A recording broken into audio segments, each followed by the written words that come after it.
5 players that no one is talking about. Dun, dun, dun. Here's 5 players that no one is talking about. There's a couple of rogue picks in here, but the first one I've picked in this section is Rhys James, and it popped to the top of my timeline because one of our patrons at FPL Tips, who's always in the live chat, and I know he's in tonight, And a FPL legend. Tips, and a moderator for us here at FPL Family. Thank you, Harry, for doing that. He pointed out Rhys James as a potential FPL asset. So let me just read this tweet out to you. He started today, I think it was yesterday, in the Chelsea friendly that they had. Yeah. I think they drew 1-1 with Brighton. Werner getting off the mark, and then a late penalty, I think, for Brighton got them, a draw. But Rhys James started in that game over an ageing Azpilicueta who actually played at centre half in that game. And you've got to assume that Azpilicueta, being club captain, is probably going to play, but maybe he's going to be more of a centre half in a 3 this year with Rhys James maybe wide. Who knows? Thiago Silva coming in and Chilwell coming in is going to make Chelsea better defensively. And we'll get your thoughts on Thiago Silva in a minute.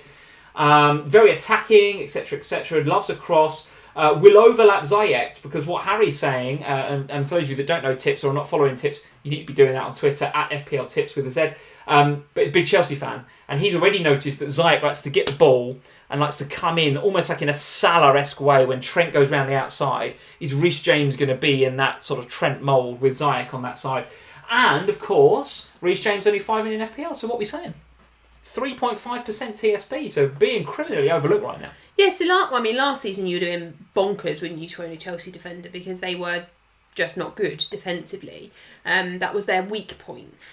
They know that, and this summer they have massively strengthened their defence. The new guys that have come in are going to make the world of difference, you would assume, to that Chelsea defence. Now, for me, Rhys James last season was a bit of a risky pick because, as Tips has alluded to there, normally Azpilicueta is there. So there is that kind of difficulty when you're coming up against the position where the club captain plays.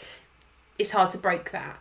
But if Azpilicueta is going to play more centrally, then that does open up that space for Rhys James, and therefore that does make him a really nice FPL option. And I think this season in particular, when we're looking for players in that 4.55 brackets, he could be a really nice pick because actually, there are some other players in that bracket. We've already mentioned earlier on about how, are we trusting Wolves anymore? If you're no longer feeling the love for Wolves with the loss of some of, Doherty, the key player in their defence, then actually Rhys James looks like a really nice pick and some attacking upside there too. So there is a little bit of risk. I think there still has to be in terms of starts, surety of starts. Yeah. Tell me about Thiago Silva, though, coming into the club. What a signing by Chelsea. Yeah. What a signing. Not only is this guy one of the best defenders we've seen in Europe for many, many years. Yeah. Okay, 33. I get it. Excuse me, that isn't that old. He's not. Yeah, I know. It's not peak Thiago Silva. I get it. But if you're a young player at Chelsea, yeah, and of which there are many, as we know, yeah, and you've got a player like Thiago Silva coming to the club, yeah, I think that's unbelievable, isn't it? I mean, what a mentor for some of the younger defenders to look up to. Yeah. I mean, if you're Kurt Zuma, you just got Thiago Silva coming into your club. Yeah. Who you're training with every day. I think it's an unbelievable piece of business by Chelsea. Unbelievable. I think Chelsea... For so many reasons. I think, Chelsea have done all the right things this summer. The players that they've bought are outstanding. I think, you look at Ziyech, you look at Timo Werner, they've strengthened in the positions that they needed to, and they've particularly focused on the defence, and that is where they were weak last season.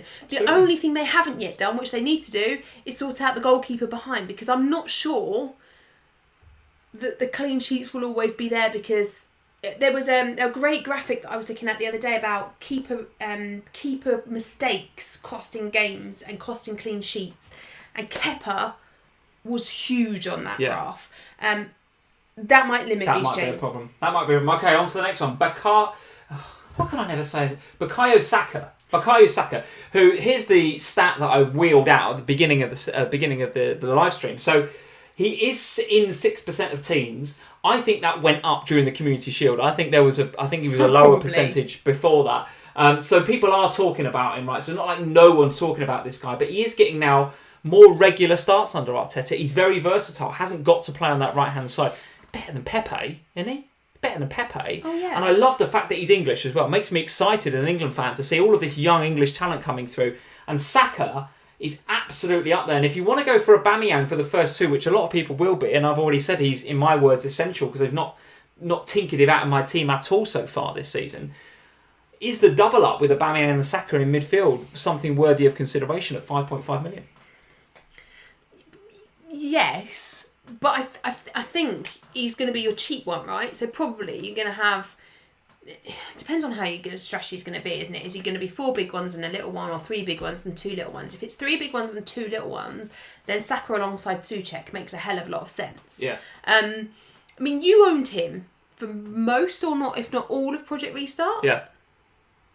Wasn't setting the world alight though, was he? In reality, for his age, I think he was doing some really good things, and for his price back in FPL last season, where he was, I think, not over 5 million.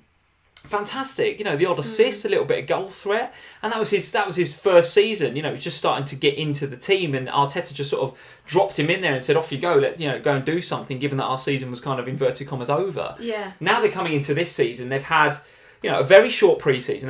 They do have to keep going, no doubt about it. I think for a lot of the young players at Arsenal, and he's one of them, and Nketiah's another one, and Willock and some of these players, they are going to feature. They are going to feature because Arteta's going to want to go and defend the FA Cup. He's going to want to go deep into Europa League. He's going to want to do better in the Premier League this season than the finish they had last year. Yeah. And from what we've seen already, I know it's the Community Shield, but what we saw in the FA Cup final, from what we saw at the back end of last season, I believe Arteta's getting it right there. And I believe that he's doing as good a job, maybe not quite as good a job as Frank, but Frank is doing a great job at Chelsea with young players. Arteta is doing a pretty damn good job as well with the young players at Arsenal. And he's bringing them through in a way that makes sense. And Saka, at 5.5 million, looks like a very good option in midfield for me. I don't disagree. I think he is a good option. I think it depends on your strategy. I think my only concern with Saka is that I wouldn't play him and Aubameyang at the same time. And therefore, would I rather spend it somewhere else? But I do think he's a nice option. He's going to play. You would have thought there'd be regular starts there for the kid. Okay. And there's definitely talent there. All right, so 6 million. Not like no one's talking about him, but listen, he's definitely under the radar for me. Another one that's under the radar. I think he's about to become very much on the radar because it feels like the All or Nothing documentary is just Alli or nothing. I think it's, from all the trailers I've seen, it's all about Dele flipping Alli. Here he is, 8 million midfielder, Dele Alli, but in pre-season has shown us something. He's scored some goals. He's looking good, and I've noticed some of the quotes that Mourinho's been coming out with in the press, and you can see one on the screen here about, he's talking about the fact that Sir Alex Ferguson gave him, one piece of advice. He said, get Dele Alli, he's the one to have. He's clearly a Jose Mourinho favourite, and is the sort of player that I think might do well under Jose Mourinho this season. So 1.7% team selected by. We've spoken about Spurs' fixtures, let's not speak about it again. They are very good outside of a trip to Old Trafford in game week 4, which could be okay. Really don't. But you've got sort of 8 or 9 game weeks of really nice fixtures. Under the radar, Dele Alli, no? Yeah, 100%. And I think partly that's because there is potential for rotation in that Spurs midfield. But I do think Dele Alli is, apart from Son, he's the next one in terms of the team sheet that Mourinho draws up. So it's like, well, you're going to play Kane, you're going to play Son, and then it's Dele. In a midfield where there are a lot of options that we might not want to go there with in FPL because we're unsure of starts like Moura, like Lo Celso, like Bergwijn, like all these guys, but rotation worries me. Yes. Could you pay a little bit more of a premium over those guys for Dele Alli, knowing that he's going to get the start? Yes, definitely. If you're looking at, I can't afford Son and I can't afford Kane, but I want Spurs for those fixtures, then he is the next best attacking option there in terms of he will start every game unless there's something wrong. Now, he had that burglary and issues with Mourinho, and since then he is somewhat changed as a character. You can see that in his social media posts, in what he's doing. Normally you see Dele Alli go on holiday and it's all kind of lads during the summer on his Instagram. Yeah. This year it was him. Knuckling down. It was him and Kyle Walker-Peters on holiday together, and all they did was post training videos of the two of them training together. Yeah. Really fascinating to see the change in him and the development in him as a character. He's definitely ageing Not physically, obviously, but in terms of his mental strength of character, he's changing, and I expect him to have a really nice season. Okay, you guys are split in the live chat, to be fair. Josh M. Wooger saying Ali in 2017 with the love hearts emoji. Yeah, it does feel like a long time ago since he was really top player. A few of the rest of you are saying, Ali's a bit of a trap, bit unsure. Listen, guys, these are players where I say no one's really talking about them. They're just possible differentials for your team, and I just think those Spurs fixtures, Mourinho and his team and his backroom staff must be looking at your start to the season and be thinking, we got to start well. Yes. We got to start well, because come November, Christmas, it gets very, very difficult. Yeah. And if you haven't started well, if Spurs aren't in and around that top four, actually, I would go so far as to say, if Spurs aren't in the top four at the beginning of that run, you won't get top four. Okay, we'll be winning then by then. Well, maybe, but you've got the fixtures to do it, no doubt about it. And people seem to be looking at Kane a lot, looking at Son, of course, looking at Son. No one's really looking at Dele Alli. No one's really talking about him. 1.7 teams selected by.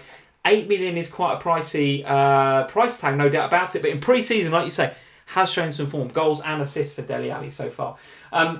Let's talk about a Wolves player that we spoke about very briefly towards the top of the show, Daniel Prudence, a player that actually I quite like the look of when I was watching Wolves in the restart, game weeks 30 to 38, back end of last season. Now, we spoke before about, Spurs signing Doherty. Does that mean that there's a change in formation, a change of mentality for Nuno Espirito Santo's men? Is he going to look to get another attacking player on the pitch and drop that back three into a back four? And if he does that, is someone like a Jota or a Podence going to be far more of a regular starter? Listen, no one's talking about Podence. 0.5% team selected by. Fixtures don't look amazing to start the season for Wolves, Sheffield United and then Man City. But after the first two, look pretty good. It's West Ham, Fulham, Leeds. And then I think it goes on to be pretty good, actually. So the first two, maybe that's your opportunity to look at the likes of Podence, look at how Wolves without Espirito Santo looks like without some of his key players like Otto and with Doherty. What do you make of this guy? Do you think he's worth of a punt, or is he a wait and see until game week 3 and then act? I really like him as a player. I think he's a fantastic... Very direct, isn't he? Good on the ball. And I like him... And you kind of know what you're going to get with Podence. Like, you watch him and it's the same sort of thing. And I like that about him. And I like Wolves for this season on the basis that they don't have the European football stuff that messed them around so much at the start of last season. But what we saw as they learned how to play in Europe was that they came good again in the Premier League. And I think this season, without that Europe, they should start in the way that they kind of did the season before last, when they were really excellent. Now, the defence worries me a lot without Otto and without the Wolves community on Twitter say the no Otto is potentially bigger than no Doherty, because Otto's leadership and everything about he's a big miss for Wolves. Yes, a big absolutely. miss. And I think keeper aside, they've just lost their two big men from that defensive unit. They've lost the leader, they've lost the attacking kind of presence up and down the pitch. And do you think Adama Traore plays there? But I think Adama Traore is going to play right wing back instead of Doherty now. Well, if he does, it makes him a non-event for an FPL. Depends on the system, doesn't it? Depends on the system. Because the last thing you want is a midfielder playing in defence. But Podence, and the attacking players I really like, and I like the fact that with him, I feel like with Nuno, when he arrived at Wolves, he kind of eased him into the team, and it was kind of working out where he was going to go and how he was going to fit. I think this will be his breakthrough season at Wolves, and we'll really see how good a player he can be. Quite selfish on the ball, which from an FPL perspective we kind of like, don't we? And I also think that he could be one of those players that like we saw last season that with Jimenez and Traore, they were a nice partnership and goals came better when they were together, and I think we might see the same thing with Podence and Jimenez this season. Okay, all right. So FPL tips, Harry's in saying Podence got a lot of potential. I agree with you. Another player that seems to be overlooked, and I apologise for putting this guy in, but listen, he scored a couple of goals in pre-season just yesterday. He got a brace against Charlton for Crystal Palace. 6.9% team selected by. £6 million forward. So he's in that Mitrovic bracket. He's in the, Bamford bracket, but he's kind of there. Reasonable start to the season in terms of fixtures, certainly home fixtures for Crystal Palace. Away looks a bit more difficult. Yeah. But one of the reasons I put AU in here is because there feels like, with some of the signings that are being made at Crystal Palace, and I'm going to ask you to pronounce their new signing rather than me, they've got it feels like they've got a lot more intent to attack this season, and maybe that's going to benefit Jordan Ayew. If Hodgson can get the best out of Zaha again, if Eze can come in... What? So, anyway, what? The best out of Zaha again? When was the last time we saw the best out of Zaha? They had a poor season last year, no doubt about it, but that's what I mean. If Hodgson can get the best out of him again... Peak Zaha is a very good player, but Zaha last season was not a good player. Where's Peak Zaha gone? Well, who knows? But listen, the new guy coming in, Izzy, however you say his name, guys, you'll be able to tell me. I think it's Eze. Looks a business, doesn't he? A lot of Twitter chat about this guy. And is Jordan Ayew going to benefit from having these better players around him? Well, you would hope so, wouldn't you? Yeah. I mean, and Jordan Ayew is a decent player. He got into a lot of good positions last time, but unfortunately I owned him for a while, and the stats were always fine in terms of where he was and in the right sort of areas, but he just wasn't getting the service. There wasn't enough link up between the midfield and him.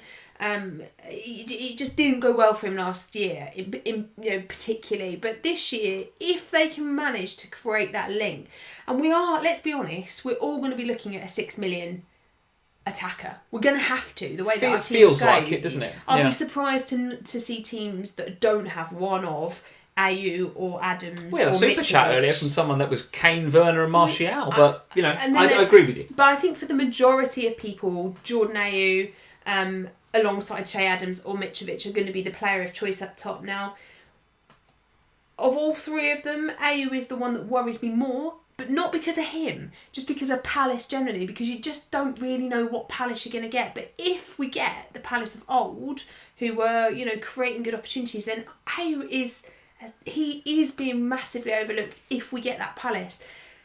If we don't, then unfortunately he's going to go another season where he's not getting the service he needs, but he's definitely one to watch, and he could be a really nice asset. Mitrovic to start the season, if you had to choose? Probably go Ayew over Mitrovic. Ayew over Mitrovic? Probably. I mean, I'd probably go Che Adams over the pair of them, but Jordan Ayew for me just over Mitrovic, just because the Palace are a Premier League side through and through, and Fulham have got a bit of a jump to make to get back there.